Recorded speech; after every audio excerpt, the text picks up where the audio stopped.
Hello, welcome to another video. If you watched my last video, you'll notice I'm wearing the same outfit again. It's because I'm filming two right in a row because today is our first day back to nursing school, and we had for the semester, and we have a test our first day. So I'm really just trying to distract myself until I find out if I pass the test or not.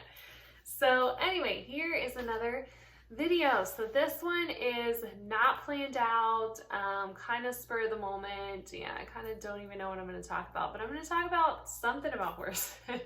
So if you are new here, my name is Laurel. I am an equestrian, a nursing student, a blogger, and I'm trying to get going on YouTube. So if you have time, maybe scroll through some of my previous videos, check it out, see if this channel is going to be for you.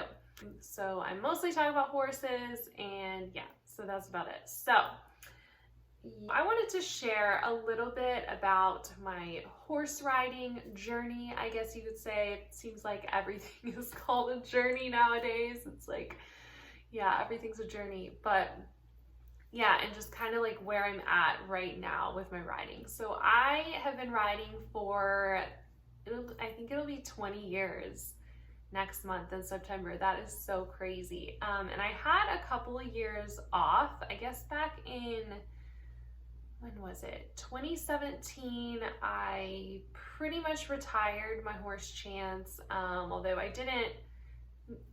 we didn't really know he was gonna like be retired at the time. We just didn't really know when he was gonna work again. He got EPM, which is an infection horses can get that affects their nervous system. I guess that's the most simple way of explaining it.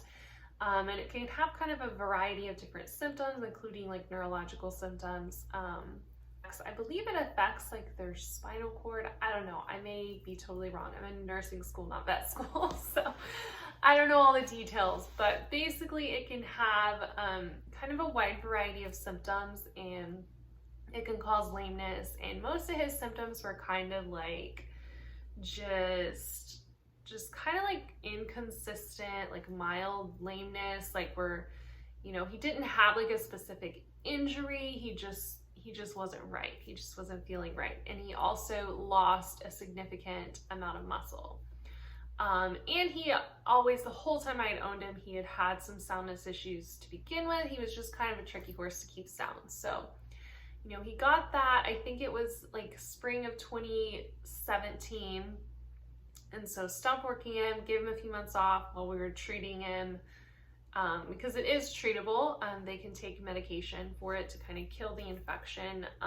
But some horses fully recover and go back to work. Some horses don't. It just really depends.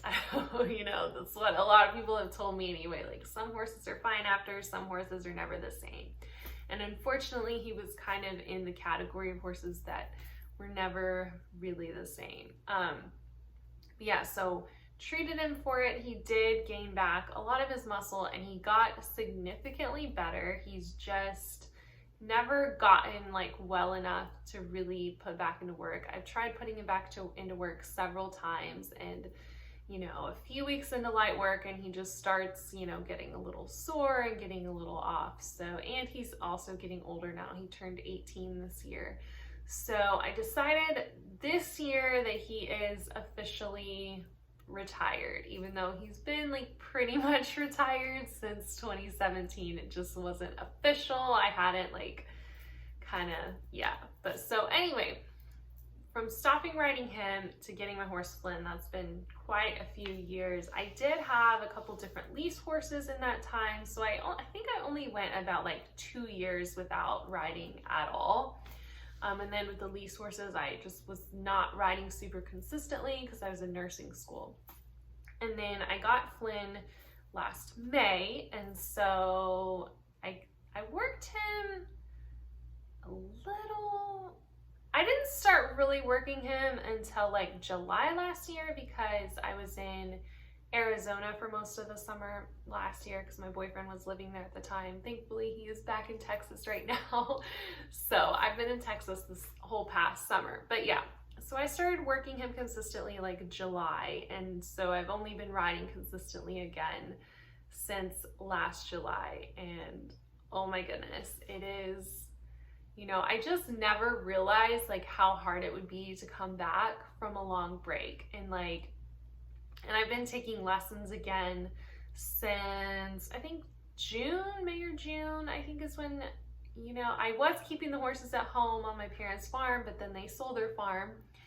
And they sold their farm and I moved them to a boarding facility in May. And so, yeah, I think I started taking lessons again in June. So the whole year before that, I had just been riding on my own. And so it's just so crazy taking lessons again. It's like some of the things, you know, I've been having to work on used to be second nature. It used to be things I didn't even have to think about, like my riding position, you know, getting a horse to bend, getting a horse in the frame, all of that used to kind of be somewhat second nature. And now I'm just having to think about all these things, you know, even keeping my heels down. And it's crazy. So, and then it's just so weird because sometimes my trainer will like tell me to do something or like tell me to sit up straighter or put my heels down, and I'll be in my head, I'm like, wait, you mean I'm not doing that? So it's just so interesting. And it's like in my head, like I think my body's like doing everything it used to do when I would ride, but in reality it's not. So it's been a very strange feeling and a very interesting journey, and I've kind of, you know, had to go back to the basics. So it's been really humbling, but you know, it's just made me realize like, you know, how important it is to have training and coaching, especially of course if you're going to be competitive, which I would eventually like to be competitive again. And you know how important just consistent riding is. And before I had my long break, I was a very consistent rider. I mean, literally all the barns I've ever ridden at before I kept horses at home, like all the barns I've ever ridden at, like they'd always joke that they could never get rid of me. You know, I would come every day. I, you know, always was riding my horse. You know, sometimes if my horse needed a day off, I would ride someone else's horse. So I was just always riding. I was so consistent. And, you know, then I just didn't ride at all for like 2 years. And so it's like all of the ability and strength I had built over so many years just like all went away, and it was crazy. So yeah, so I would definitely suggest consistent riding and training if you really want to get better and improve in whatever your riding sport is. You know, of course, you know, training and lessons are important, but you know, it's really just important to get out and ride every day. And yeah, and taking lessons is super important. Being coachable is super important. Like I actually like being told if I'm doing something wrong, because then, you know, if I know I'm doing something wrong, I can fix it. And sometimes we can't always feel ourselves doing things wrong.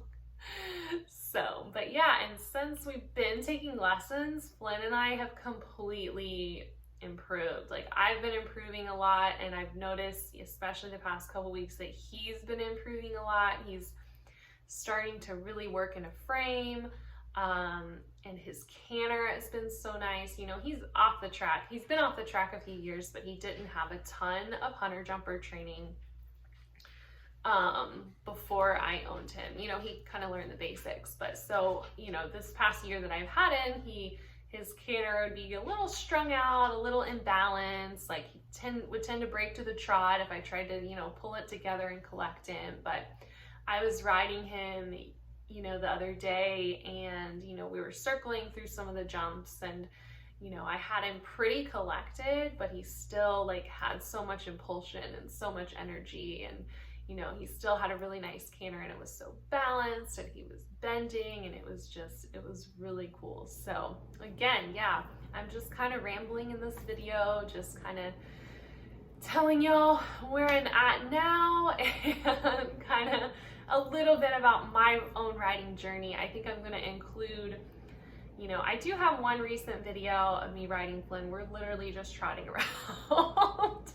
So it's really not super exciting. You know, one of these days, you know, we're going to get jumping and doing coursework, and then I'll get some jumping videos on here. And if you want to follow more, you can follow me on Instagram. I'm Laurel Ashton _equestrian on Instagram, and you know, I have a blog. It is laurelashtonequestrian.com, or you can subscribe to this channel and like and comment on my videos. And of course, like if you have ever taken a break from riding and come back, or just have something interesting going on in your riding journey right now, I would love to hear about it, so feel free to comment below.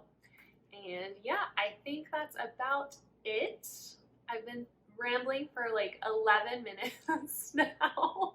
So, and I'm trying to keep my videos kind of short because I personally prefer to watch shorter videos. But yeah, so anyway, I hope y'all have a great day.